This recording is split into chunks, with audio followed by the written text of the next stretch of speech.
have flooded the market and will no longer be effective in a year's time, discuss. Has anyone got any opinions on that? I think it's probably dead right. I mean, literally everyone in this dog has voucher codes. You know, every merchant program actually has voucher codes. It's 5%, 10% off across the board.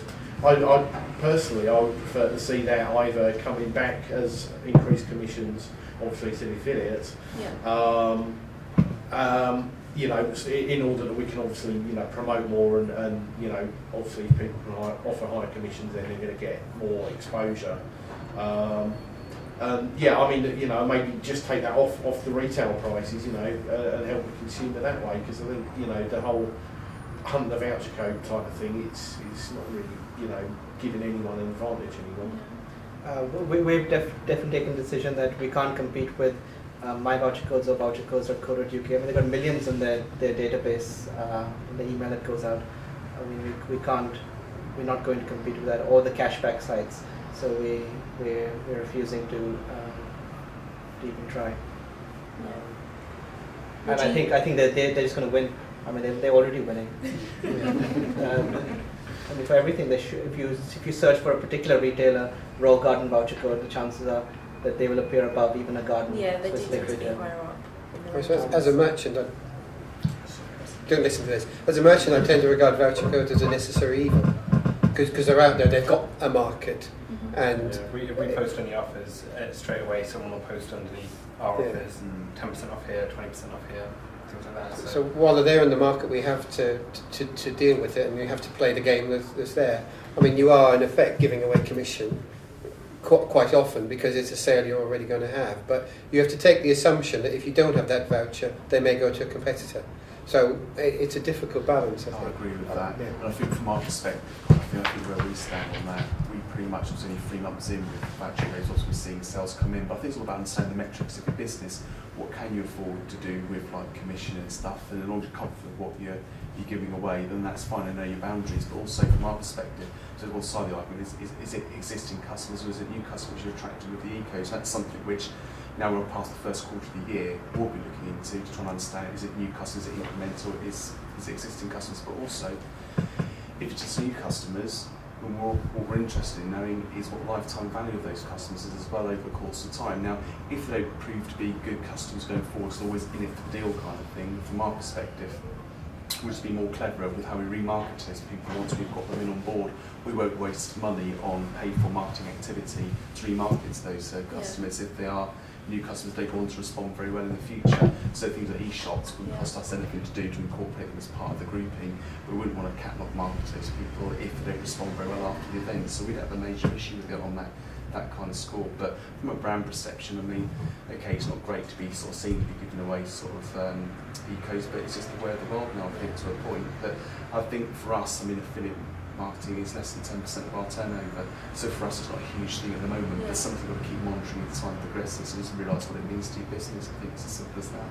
So you think it's still effective because at least you can still analyse the kind of customers that you get into your site? I think if you can measure it, you can manage it, and I think that's where it's at, and everything we do is measured to the nth degree. We're very data driven, so I mean, as I said, we're now into the end of the first quarter of the year, and we've been doing like voucher codes for 3 months now, so a good opportunity for us now to see is it existing, is it new, is it incremental.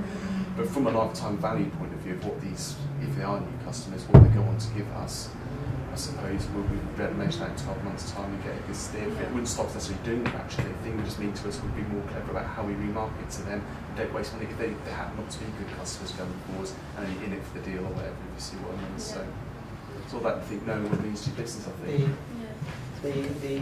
The arguments I've heard with on the other side is that, you know, once you start the voucher codes, even your regular visitors coming to your site will start searching for Harrod voucher or Harrod voucher codes, and you have to give the 10% off on all.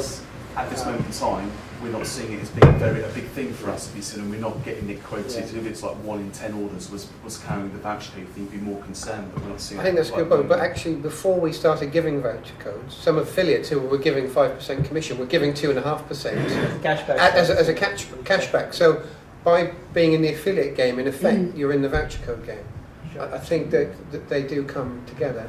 But even when we were doing offers on e-shots, as soon as Irish Shop went out there, somebody picked it up and it was on And we're posting. somebody's site. And we're posting. So it was getting out there, Yeah. we gave it to them or not. I think it's an interesting argument that you bring up, whether it's an existing customers or new customers that are coming through. Playing devil's advocate, you market to your existing customers and you try and get them to come back, but it seems that the affiliates might be doing a better job of that, and getting your customers to come back to your site, being able to market to them using a voucher code to then go and make a sale. To be quite honest, we get the same issue across all our marketing mix, whether it's Google pay-per-click, whether it's advertising in magazines. You're no matter what recruitment activity you do, you're not getting 100% new customers every time. You'll always end up in a situation where it might be an 80% new customer rate that you're getting on a piece of activity. It's never a clear cut sort of science, if you see what I mean. But I think customers are being savvy as well. You have to bear in mind that we've just come out of a recession and people are still sort of feeling the pinch. I just bought a house 6 months ago. I've got new commitments, but I still want the same lifestyle that I was living before I got myself a mortgage. What do I do? Am I gonna splash out the same amount that I was spending on the same activities, on the same products? Probably not. I'm gonna go and try and find the best deal. So does that make me tight?